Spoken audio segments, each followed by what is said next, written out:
ನೀವು ಎಂದಾದರೂ ಅತ್ಯಂತ ಸೂಕ್ಷ್ಮ ಮನಸ್ಸಿನ ವ್ಯಕ್ತಿಯ ಒಡಮಾತುಗಳನ್ನು ಕೇಳಿದ್ದೀರಾ?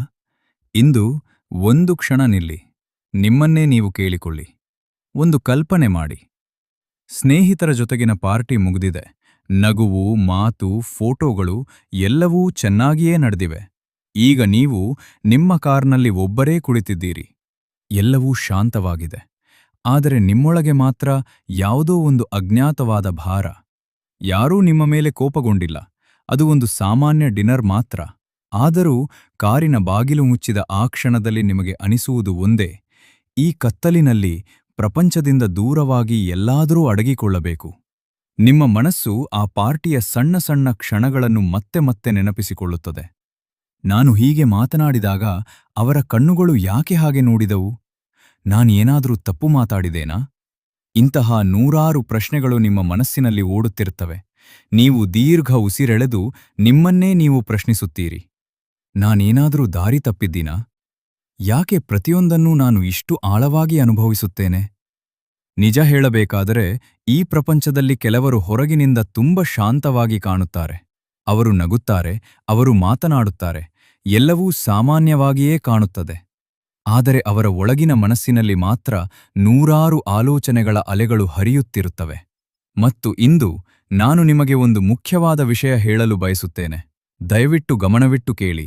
ನೀವು ತಪ್ಪಿಲ್ಲ. ನೀವು ದುರ್ಬಲರೂ ಅಲ್ಲ. ನೀವು ಕೇವಲ ಇತರರಿಗಿಂತ ಸ್ವಲ್ಪ ಹೆಚ್ಚು ಆಳವಾಗಿ ಅನುಭವಿಸುವ ವ್ಯಕ್ತಿ. ಮನೋವಿಜ್ಞಾನದಲ್ಲಿ ಇದಕ್ಕೆ ಒಂದು ಹೆಸರು ಇದೆ: ಹೈಲಿ ಸೆನ್ಸಿಟಿವ್ ಪರ್ಸನ್, ಅಂದರೆ ಅತ್ಯಂತ ಸೂಕ್ಷ್ಮ ಮನಸ್ಸಿನ ವ್ಯಕ್ತಿ. ಇದು ಯಾವುದೋ ಮಾನಸಿಕ ಕಾಯಿಲೆ ಅಲ್ಲ, ಇದು ಒಂದು ನೈಸರ್ಗಿಕ ಗುಣಲಕ್ಷಣ.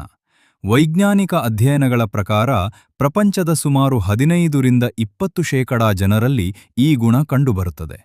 ಇಂತಹ ವ್ಯಕ್ತಿಗಳ ನರಮಂಡಲವು ಪ್ರಪಂಚವನ್ನು ಸ್ವಲ್ಪ ವಿಭಿನ್ನವಾಗಿ ಅನುಭವಿಸುತ್ತದೆ.